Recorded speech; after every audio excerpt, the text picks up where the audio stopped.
I am very pleased to present to you guys all today, and I think I realized in putting this together that I have bit off way more than I could chew. And I was just mentioning to Anna, I decided to leave a lot of it in, only that so that you can have it as a reference, especially in the area of sustainability, because I don't know how much you're, wow, I misspelled manufacturing, didn't I? Sorry about that. Anyway, and you can then go into more detail or give me an email or call anytime and I could do it. So if I go fast, it's mostly because I have so much to talk about in such a short time. So I won't waste any more time and we'll go from here. Again, the three topics I was asked to talk about are sustainability, our history of additive, got in it a long time ago, and then what we see for the future of additive. So again, HARBEC is precision components, assemblies, solutions to aerospace, medical, and high-end industrial. These are the kinds of customers that we have, plus lots more. And so about sustainability, we think that it's important, but it came about long after the whole idea or the term and all the talking and writing about it long after we were involved in our energy management strategy, and we, I mean, so in simple put, we started out in the world that was talking about being green or environmental hippies and those kinds of things, and so it evolved into the word sustainability. And when we started looking into it and trying to understand it, we saw that more and more all the Fortune 500 companies had these elaborate magazines in their foyers right next to their annual reports, and they were all full of fluff, in our opinion. And so especially when we saw companies like these that were also putting out their sustainability, we realized we needed to get right to the point of it. So we made our own, which is to be carbon and water neutral. That's our sustainability statement. And again, we could go into a lot more detail about that, and how then do we use our resources? And as we began to find positive stuff about it and specifics, for the EPA, for example, listed key benefits of sustainable manufacturing, which resonated. They made good sense to us: lower resource and production costs, lower regulatory compliance costs, and they kind of made sense because how we're thinking about using resources. Improved sales and brand recognition. Well, in all the years we've been doing it, I regret to say there's not a lot of sales that have come directly from it. But we believe the day will come, and so we continue to pursue it. Greater access to finance, that I have not seen either in all these years, but easier employment, hiring, and retention, that is very much becoming more and more true every day, because the young people today seem to care a lot more about the future and things like that, and it is actually their future. So we have basically an energy management strategy. It's made up of combined heat and power, renewable energy generation on site, and then whatever else we can't make through those, we buy green power from the utility. And why bother? That's a significant in industry. 4 to 6% of the cost of doing business is energy, so it's a big number and a lot to work with. Our first 20 years and beyond, we started out again in the late 90s, but I made 2 years of no progress because I was trying to sell the idea and put the project together based on my feelings and things that I thought were important. And I realized after a while I was discrediting myself. I was going, excuse me, going to banks and talking about what I cared about, and they were politely watching me and listening, and then they would think they would go out to the car and say, uh, what's wrong with this guy? I was branding myself as a burned out hippie or a Birkenstocker, surely not caring about the things, what did my grandchildren have to do with whether I could run a company or not? And so I realized that I was doing that wrong, and re-changed the whole story and turned it only into economics. So from here on, all you're going to hear about is the economic reasons of why sustainability makes very good sense in the manufacturing business. 2000, 2001, we finally put together a project. It was to be combined heat and wind, but for reasons beyond our doing, we could only do the combined heat and power at the beginning.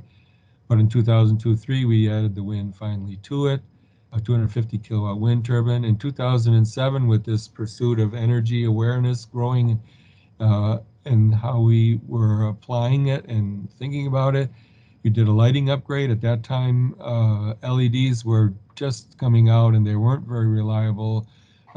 So we instead did high efficiency fluorescence, and you'll see more about all the details of these things.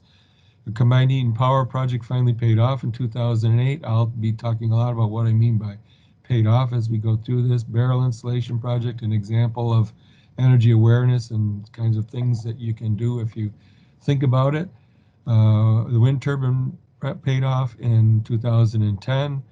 2012-13, that worked so well. We started out to do it again in 2010. I thought this was so easy. I mean, it was difficult to do at first, but I thought it was going to be so easy the second time because the community loved it. It was on the front cover of our town's annual report. I had everybody and their mother had come to see it and tour it and take pictures of their children in front of it. So, but didn't go that way. And it spent 2 years fighting the town and the utilities to put up the second wind turbine. Finally did it. 2014, now the LEDs are mature and reliable, and so we went on and did another lighting upgrade. Combined heat and power project paid off in 15-16.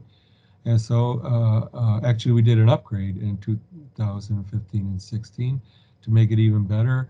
We did a big compressor project. I'm sure you guys are aware compressors are probably the biggest users and wasters of energy in manufacturing. Future opportunities, we're very involved and have been for a couple years putting together a storage project.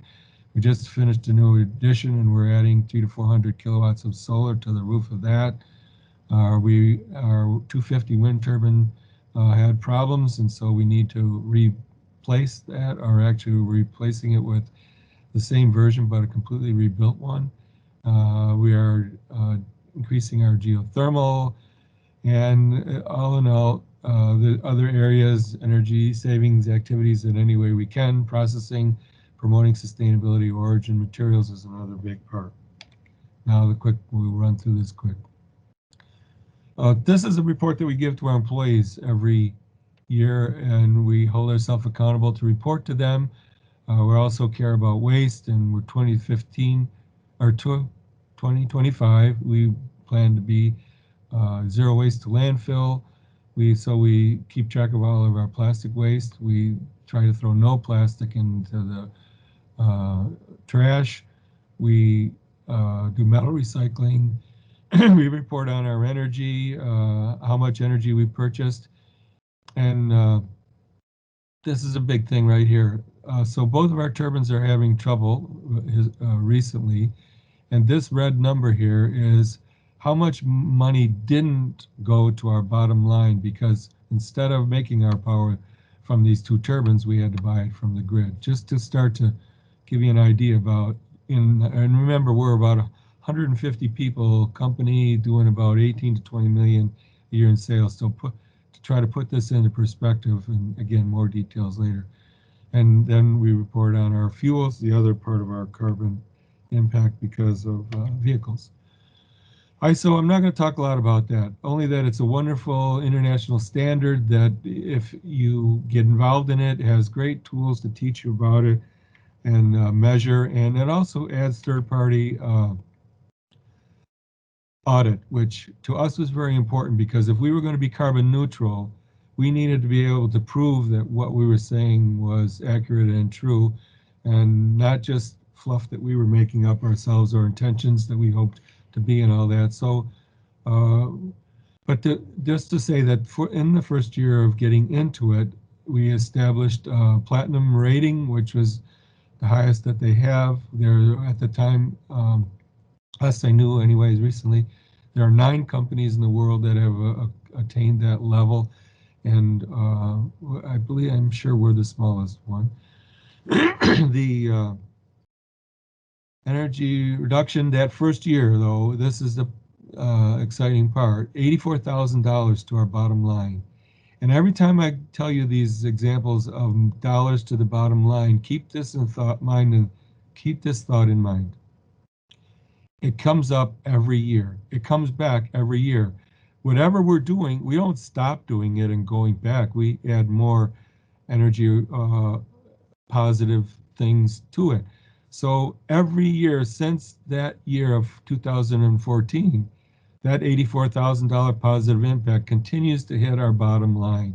So, and then another way we like to think about it is, how else could we put $84,000 on our bottom line? And if we were only using 5% margin, which is our minimum that we hope for in an average year, we'd have to go out and sell $1.7 million in parts to get that same $84,000 positive impact. So there's huge reasons, economic reasons, to be sustainable. This is an early version of our combined heat and power plant. We had 25 30 kilowatt micro turbines. We had a 500 kilowatt maximum load at that time, so we built it with redundancy and capability to grow. Why combined heat and power? It's not magic. I say when people visit us that, and I'm not sure exactly the number in Europe, but I know it's close to this. But when you flip on your kitchen light tonight, think about the fact that whatever energy your utility used, except of course for renewable, but whatever fuel they burned, let's say that, 65 to 75% of the energy in that fuel went to waste before it got to your house. And that's, at least in the United States, I know it's very true based on national average, and that's because they don't use the heat. And so that is what we do different. We are over 80% BTU efficiency, so we're pretty much the opposite of the norm. And that other energy is what we are able to accomplish great things with. Again, 7-year payback. What do I mean by that? The money that we didn't spend using for heating and cooling, because we also use this to cool. This is an absorption chiller, so we air condition our whole injection molding plant by taking the exhaust gas from these turbines through a heat exchanger, delivering the hot water to the absorption chiller, and we air condition with our heat. This is an upgrade that we did in 15 and 16 that I talked about. Now we upgraded to the C65s, more efficient, and they also have the heat exchanger built right into them, so no longer need to have that other piece of equipment, and much more efficient way to do it. Plus, we got a chance to double our thermal by doing this upgrade, and we did that by adding another absorption chiller, and this technology had grown in a 10 years period of time or more, and that we now can take the exhaust gas directly. So half of our new turbines have the heat exchangers, and the ones in the back don't have it, because we can deliver 550-degree exhaust gas right to the absorption chiller. This is on our website. You can look at it anytime. It's a real-time reporting of all the energy we're using and how we're making it, and you can also interrogate any one of these things to look up all the historic data on it. Our first wind turbine, 250, 300,000 kilowatt hours a year. We're a class 3 wind site. You wouldn't put a wind farm here, but the difference of why ours works economically is because we're displacing retail. A wind farm can only sell wholesale, so the difference between about 14 cents a kilowatt hour currently and the wholesale rate of 2 to 3 cents is where we have the economic opportunity, to the tune of about $45,000 a year to pay off a $400,000 wind turbine, less than 10 years, and in fact, it was right around 8 years and 1 month, I think it was. So that worked out so good. We did another one, and now we went to an 850, a chance for 1.5 megawatts. Now we're up to, so 10% from our first wind turbine and 50% for the new one. We're up to 60% of our potential energy, about 1.8 megawatts a year. Faster payback on this one because now the world's woken up to, well, the American world anyway, woke up to wind turbines, and they gave grants for them. So by taking advantage of a nice grant, we were able to reduce the payoff significantly. Again, one of the huge benefits, though, is to be able to predict your energy cost, or at least in our case, 50% of it, 20 to 25 years into the future, because we know that the wind's going to keep blowing.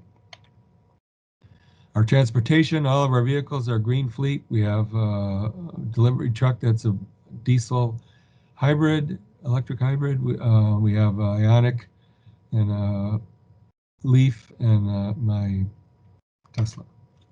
How we build our buildings, that we've used this practice ever since the first edition that we added on. We used in-floor heating, daylighting, and structural insulated panels. There are 3 inches of dense foam, completely wrapped in enamel-baked steel, tongue and grooved on the ends, and silicone sealed, so there's no convection loss by pinch points on the insulation. So, and the walls are finished inside and out. So you see just the skeleton of the building and the structural insulated panels and everything else all in one piece. Lighting system upgrade. First one I mentioned we did was state-of-the-art electronic ballasts, and paid for itself in a year and a half, $38,000. But remember that annual electric savings year after year after year. Lighting system, by now in 14-15, the LEDs, we did it again. This annual savings, $22,000 a year. An example of a project, we insulated our barrels. On our molding machines forever, our guys would not insulate them because if you insulated them, the connectors to the heater bands would wear out very quickly, and it was very inefficient to keep replacing these things. But eventually a company came out and said that they'll guarantee that that would not happen. So we switched over to those. In fact, they worked very well, and we began insulating all of our barrels. Impact. Reduced our energy consumption, what was all said and done, we have only electric injection molding machines, and by 40% per year, or about 325,000 kilowatt hours a year, or another $44,000. But not only did it do that, but the indirect results of it is that heat wasn't leaking out into the shop anymore, and so we reduced our air conditioning load by another 12 tons. So on and on and on it goes of opportunities and advantages if you pay attention to that. So we carry this thinking on through all of our equipment, heaters, dryers, everything that has an electric motor on it. We're trying to make eco-economic decisions about, we don't just look about its efficiency ratings, but we also look at its energy efficiency ratings. And often we'll buy a more expensive piece of equipment that we can cost justify, because within a couple of years of operating it, we will have more than paid for it, and we use and maintain our equipment for a long time. So again, a long time of upside potential. Air conditioning, I mentioned that's a huge consumer of energy. But all in all, this economic decisions that eco-economic that I'm talking about, we control our operating costs, improve our competitive pricing as a result of that, ensure power reliability when we feel real bad when we have blackouts and snowstorms and ice storms and all that stuff, and everybody has to stay home, but we don't. We are working at HARBEC because we just go off the grid and run our own power. We provide fixed energy costs. A big opportunity for running a business and improve operating efficiency through thermal utilization. Again, one of our reports to our employees, this particular one last year, where we can't do ourselves, we go to the market and buy offsets.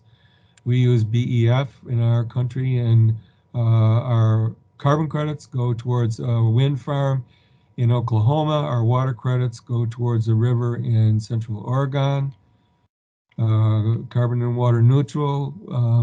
Basically, why water neutral? Well, by what we learned in carbon and what my personal passion about water, out of that came, well, why don't we do the same thing with water? And now, though, I can't do the economic thing, and so it's got to be about passion or something else here. But so by that term, we mean we maintain our that we only use potable water or city water, expensive water that has energy and care and put into it for drinking and hand washing. All other water uses that we use in our factory, where we use that water, we count it against ourselves and we go buy water credits to make up for doing that, which forces us to constantly watch our water consumption. And as you see, since we started doing it, we're making significant progress about being a water neutral company also.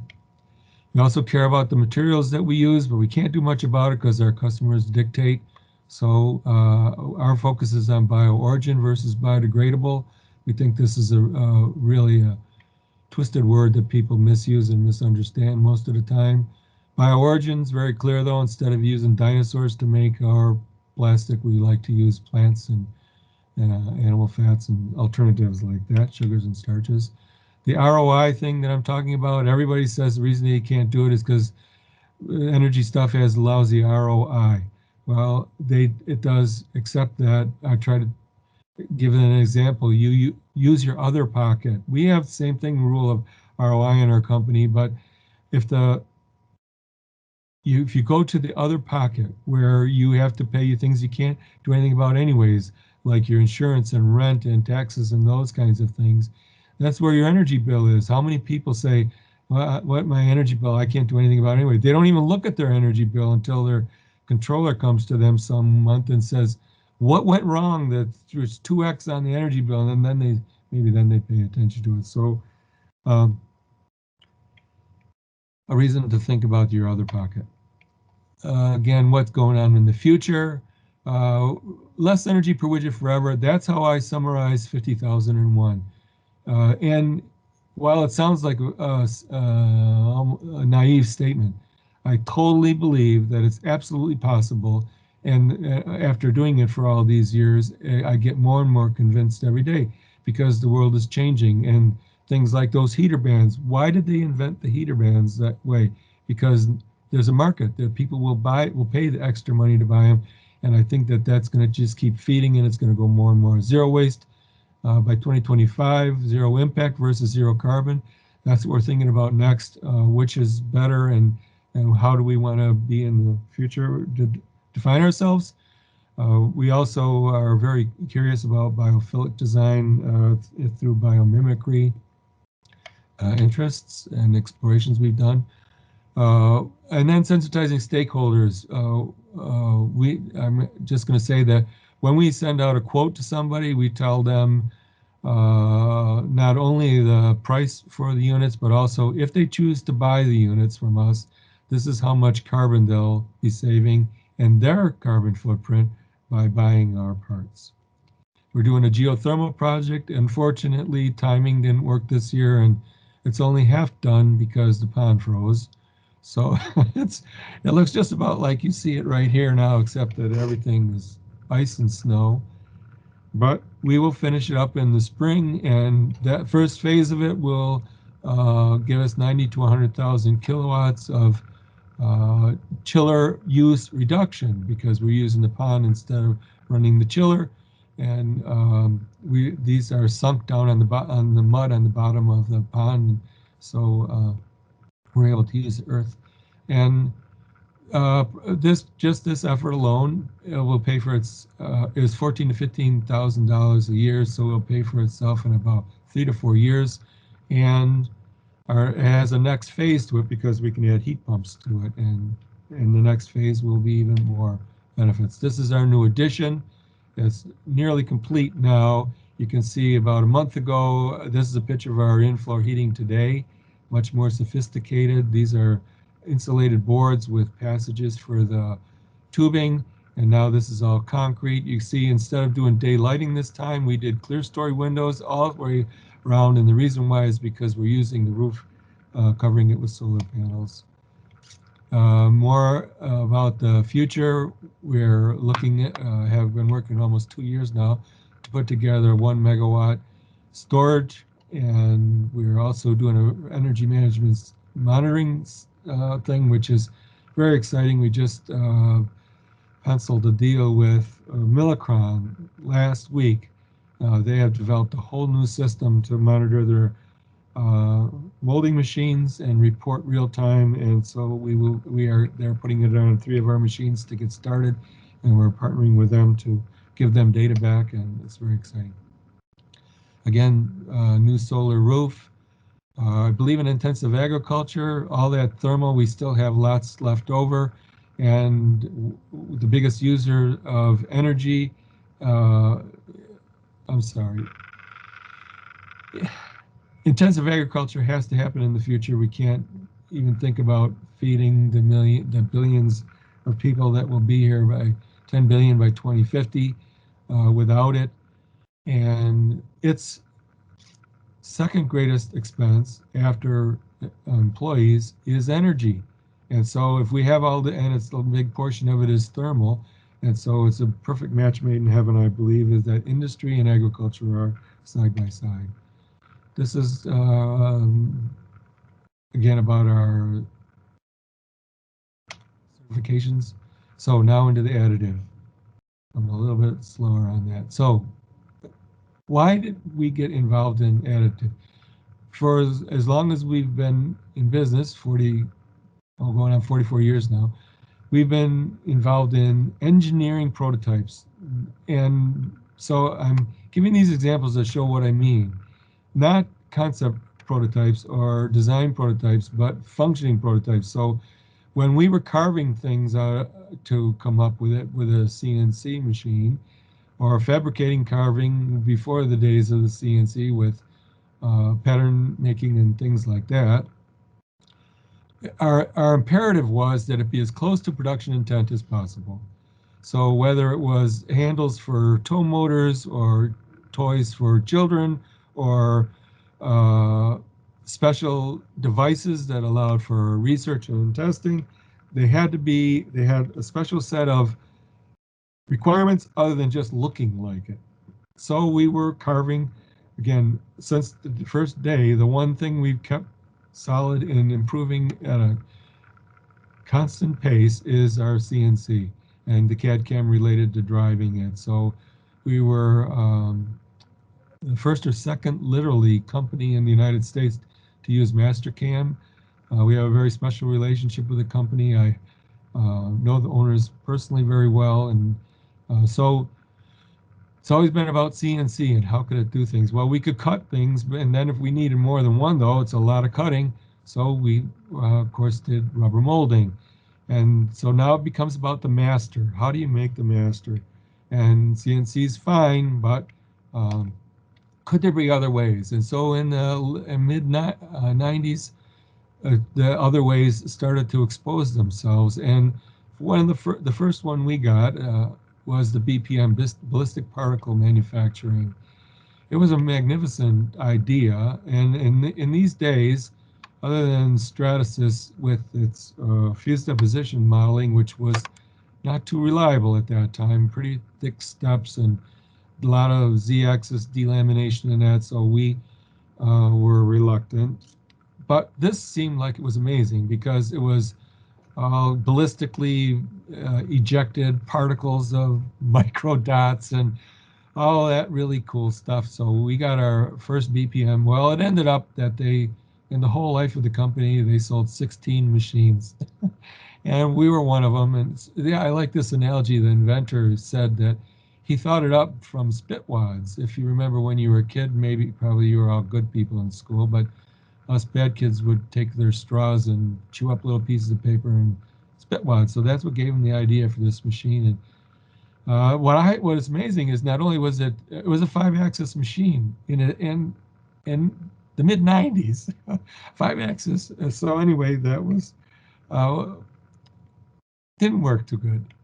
And and so as far as I know, this is the only one that exists on the planet, because I ran into the prior CEO at a convention, and I saw BPM in his list of credentials, and I said, "Did you work for the company?" Yeah. I said, "Well, I have one." He said, "No, you don't. There aren't any that exist anymore." I said, "I'm telling you, I have one. You should come and see it." So anyway, this is a real BPM machine, and these are the parts, and this is how you fed it. You had a little hopper on the back, and you put in these monomer balls. And in the early days, a lot of these things that were doing the printing were using monomers, not polymers yet. And so basically wax, and so you can see really great shapes in that. And this, by the way, this product 25 years ago automatically put lattice in everything. And today we're trying to figure out how to put lattice in stuff. So it's amazing. But here's how we took our parts to our customers in a protective container to make sure that they didn't break them because they were so fragile, but they still would hold up to the fairly well to the rubber molding liquid forces and that. So they had limited potential, but pretty limited. And then the next one we got into was the Sanders, and the Sanders was much stronger. Again, though, it's producing these microdots, but very good quality and accuracy, and a wax part, and not hollow. So we didn't have to worry about crushing it when we were using it. Um, but still, you couldn't, it wasn't a functional model. Then the magic happened. The DTM Center station was a machine that literally burnt or fused polymers and engineering resins. So in plastic world, it was great. It was an answer to a prayer. In metal world, it was good, but unpredictable, and I'll tell you more about that later. This part is a classic in our company. It was one of the, when we first got the machine, we grew 2 or 3 of these. And this one still is there. It sits right out on the shelf, and it has been squeezed. It's a hand exerciser. It's been squeezed thousands and thousands of times in 25 years, or 20 years maybe, on this one, and still functions perfectly. It's nylon. So for us to have a functional part that we could grow to 3 to 5 thousandths accuracy was incredible. And so now we have a whole new world of possibilities to offer our customers for elaborate parts that they could. This is actually a core of a reactor device for bioreactor, and the impeller spins on this, and it's encapsulated into that, trapped in there. So things you couldn't even do without fabrication in many pieces, all done in one piece. So we opened up the possibilities of mechanisms and product and artwork. These are parts we made for a couple of years. We grew all of the art for artist engineer at MIT, and he would produce these awards every year for design engineers competition, and we were growing them for him because we had a bigger capacity, and he did in MIT. Metal-wise, again, for parts like this, it worked fine. But remember, at that time, you were sintering polymer binder type material, which is why we're not real big fans of the polymer binder solutions of today, because we've already, a long time ago, experienced the limitations of them. So while they'll make a good part and they'll hold the tolerances, they have problems with things that are a little more abstract. So you'll get bulging on sides, or drifting, or sagging. And so hole to hole, they may still be accurate, but in mold making, they weren't what we hoped for. And also, you couldn't do things like conformal cooling because you can't get the powder out of the out of the green part, or at least maybe today they can, but in those days, the green part had about the consistency of chalk. So you would be very unsuccessful if you tried banging it around to get the powder out of it.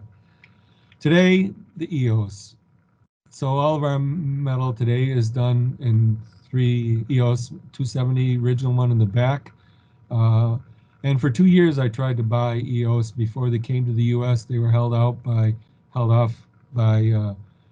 3D Systems, which really irritated me. I went to Germany to try to buy one. They wouldn't sell them to me, but I made such a stink that they sold me the first one they sent to the U.S. to a company. And so we've been partners and friends for a very long time. All kinds of metals potentials now, and we sit in our minds any metal that exists, because we have powder relationships with people who tell us, you bring us the metal and we'll turn it into a powder. So, and we have actually done that for customers. For NASA, as far as we know, we were the first company that ever grew Invar, uh, which works out real good in space because it has no coefficient of thermal expansion. Predictability, accuracy, all these wonderful things. Be able to do parts like this. So threads, functional threads, ability, this is a fine mesh, a very super fine mesh, and you can barely see through it, but that tiny holes in that, small, accurate, all the way up to the regular parts that we do. So these are a kind of typical model making. So from machining out of solid to eventually being able to grow a next generation version of it, and then adding the machining back in to make it accurate enough.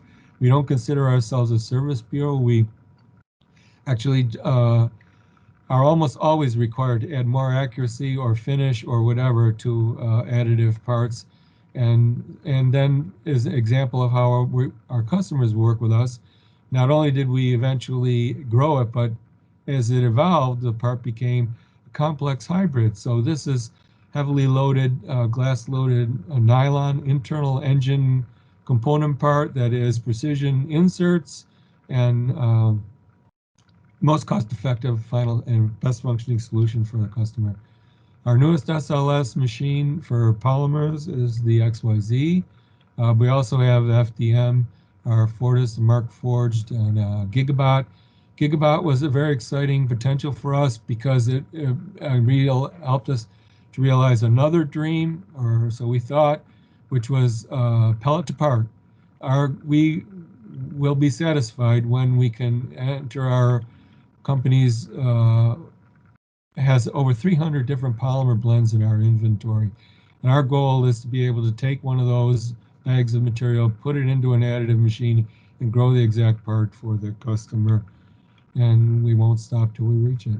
We have SLA 3D Systems, Project from Stratasys. Okay, now one of the big things we're striving for is to do molds in the best possible way we can. So we already know the traditional way. We are very good at building Class A traditional hardened steel injection molds.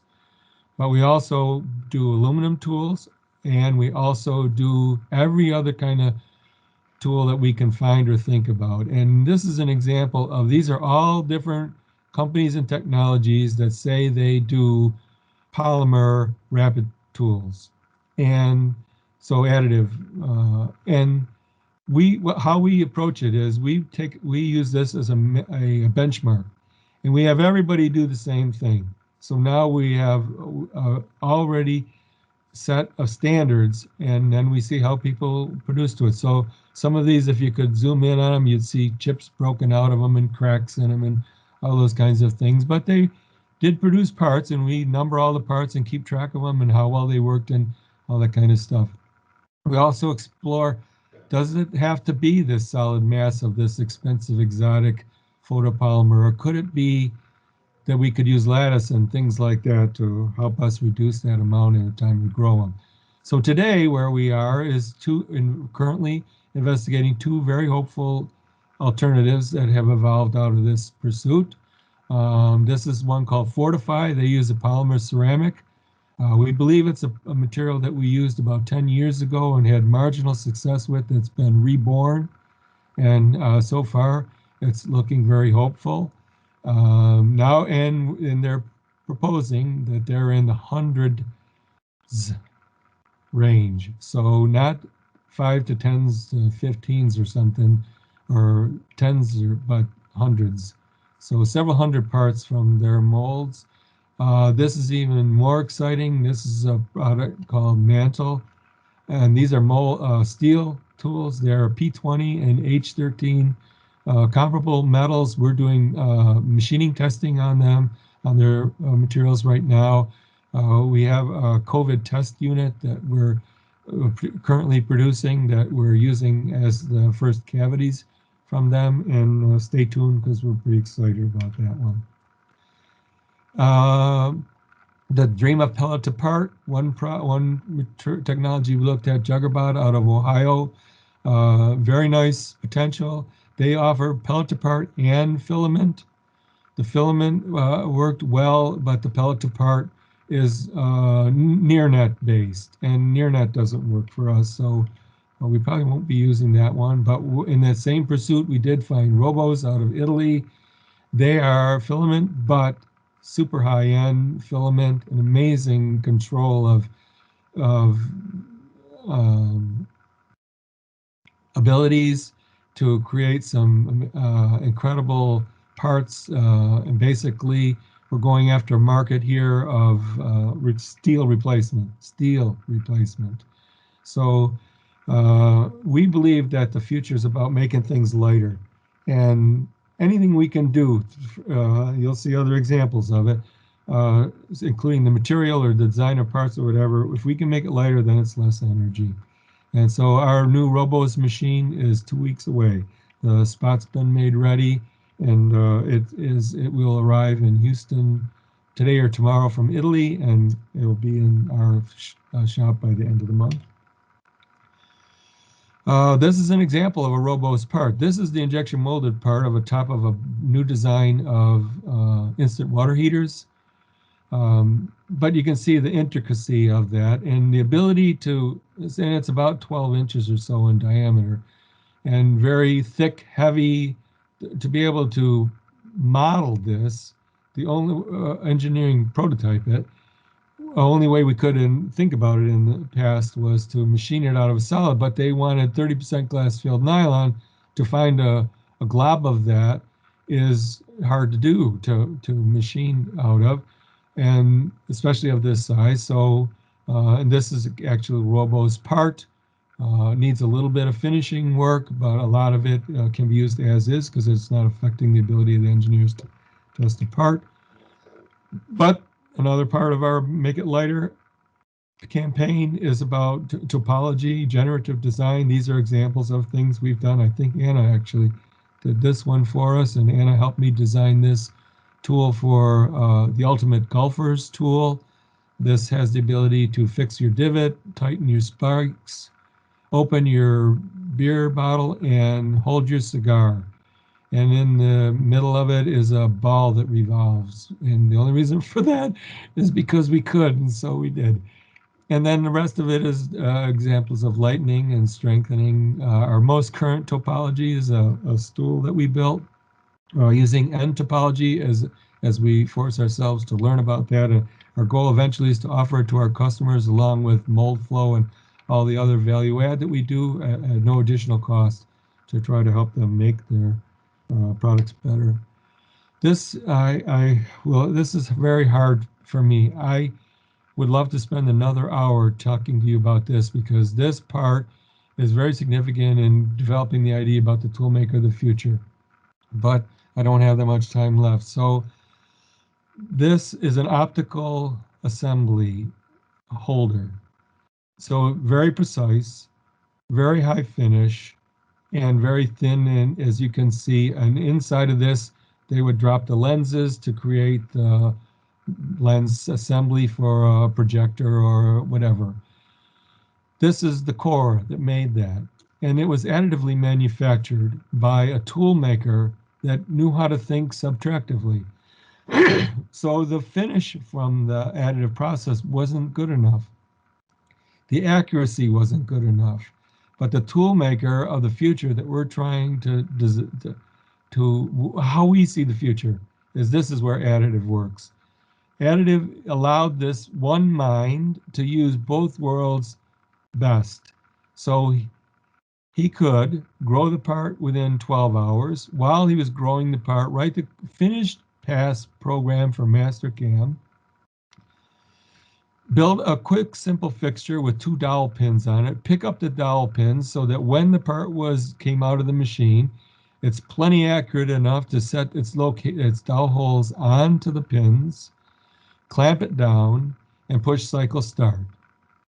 The confidence level to know that you could go into this part with only 1 to 2 thousandths of material to be removed and make one finish pass around it with a long, thin end mill that could fit into these slots and still do the depths of these cuts and not break the end mill. So add to the 12 hours another 3 hours of finish pass, and to create a part that was amazingly more time done in the conventional subtractive way. On top of that, the bonus, and the thing I mean about advantages that neither one could do independently, these ejector pin holes in the center here are incredibly thin. There's a couple thousandths of web that exists on that. So if we were doing this in traditional way, we would have done the job, but we would have very high quoted it at a very high cost because of the inherent danger of that. Instead, the ability to do this toolmaker of the future thinking and benefits that you can't even imagine today, these holes were free. Not only did they force us to charge more for the mold, but they're absolutely free because they're ejector pin holes, and we can hold 1/1000ths on the holes, and that's plenty good enough for ejector pins. Sorry about that. And then I always like to end my presentations with this one, even though I said I wouldn't talk about my grandchildren, I do. And that's all I have, and I finally did it. And I ran over, and I'm sorry. And I think I say stop screen share.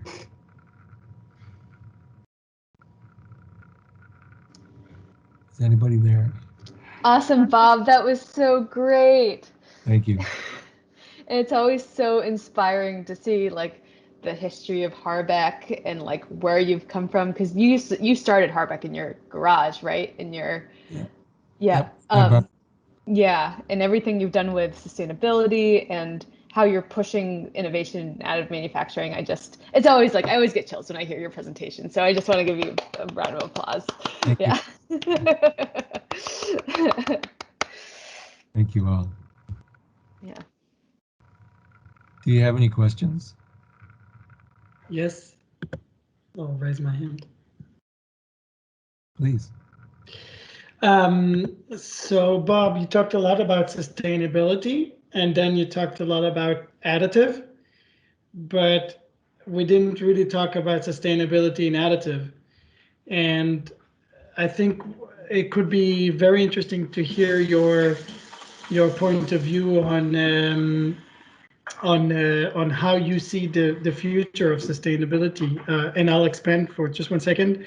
One of the biggest points that we see as very, very wasteful is the post-processing.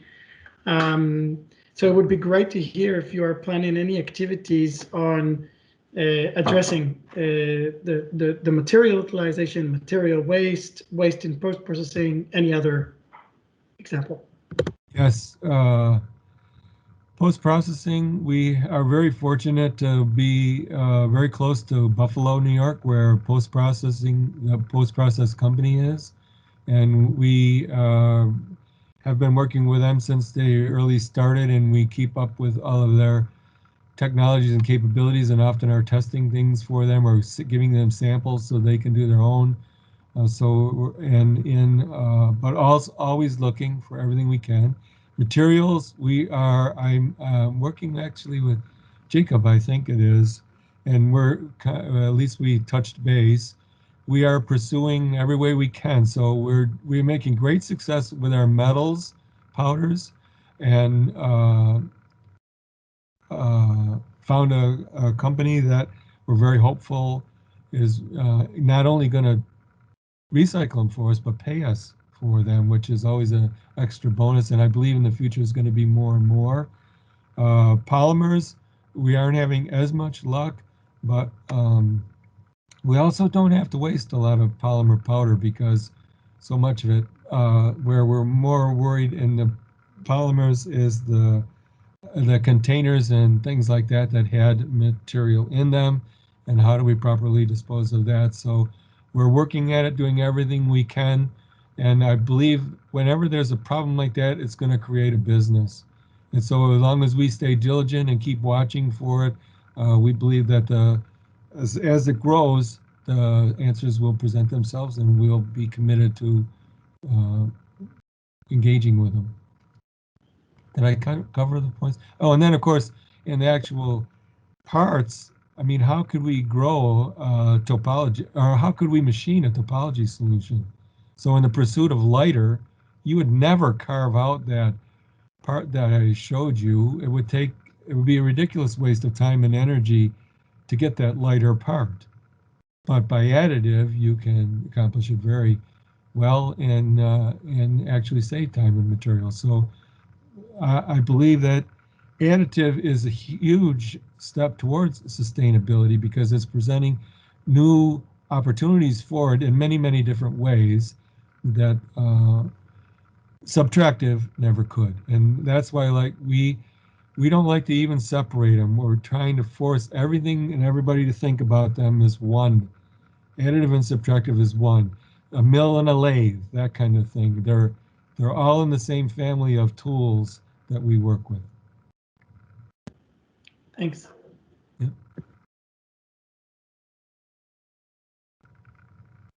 I see that you talked about heat utilization out of molding machines, and well, yeah, all the heat cycle, how not to waste that heat that is generated. Do you see any potential in doing that with SLS machines, which have to rise up the temperature inside the chamber to a very high level, and then all that heat is lost during cool down process? Yeah, everything that does heat in our company, we think of as a potential. But sometimes you can't get the heat because, for example, we can't use our exhaust gas because it's CO2 and carbon monoxide and stuff like that. But if you run a pipe through the middle of the exhaust pipe and you run water through the pipe, you can use the heat indirectly. So in your example, if it's being exhausted, then that exhaust pipe becomes our place where we look. And I will never, if I started my life over again today, see the end of the opportunities of pursuing things like you just asked, because they're constantly occurring, and there are wonderful potentials yet to be developed. And as soon as they're developed, then they will be enhanced and developed even better and more efficiently and more effectively, and on and on and on. So I'm very encouraged that you name a heat or I mean, just compressors alone. We have to stop thinking about air compressors as non-things that don't exist. They're horrible pigs living in the corner of our factories that are just gobbling up all kinds of stuff. And no matter how hard you try, you can never get all the leaks. And we just found out today, or in our meeting yesterday, we have as an example, a coolant reclamation system that constantly keeps our coolant moving so that it doesn't get rancid and it stays healthy. They're using an air pump in it. Why would you do that? Why would you make a system that needs to constantly move a fluid, activate a fluid with an air pump? That is nobody ever thought of it. Nobody ever noticed it until one of our maintenance guys came in on a Sunday, and the thing is just running and running and running and running and running, and there's nobody there except the coolant. that's having fun running through the system. But so we are tasked now for taking that motor out and finding an electrical solution for it that we can put a inverter on, an inverter drive, and modulate to follow load and all those kinds of things. And I'll bet we will save 50, 60, 80% on the energy that machine uses. So it's just a constant, wonderful payback. And again, every time one of those things pays you back, it pays you back forever. Until it dies or you put it out in the parking lot or something, it's constant positive impact on your bottom line. And they just keep adding up. There's only 2 more minutes. So Jacob, do you want to go? Yeah, I just wanted to say that that your presentation was very inspiring and rang together with me in a lot of the topics and also what we're working on. So having a criteria for removing compressed air from our unpacking technologies, there are none of those that will have compressed air, and recycling the water and trying to use more of the material. And it's just great to hear that we're kind of aligned on all those topics, and I think it would make sense to work together in sharing knowledge and that. So yeah, It would be my thanks great for the presentation. Yeah, my great privilege to do that. It was my pleasure. It's actually an honor because I'm a huge Lego fan, and I've raised a whole family of Lego maniacs, and so this is just you can't imagine how much I prepared for this. Way too much, because I wanted to do it good for Lego. So it's been an honor to meet you all and to share. That was amazing, Bob. Thank you so much. Really appreciate it. You're Very welcome. inspiring. Thanks.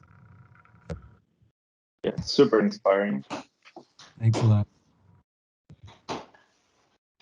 Perfect. Yeah, it was great to see you, Bob. Thanks very much. Yeah. Very nice to see you too. You're very welcome.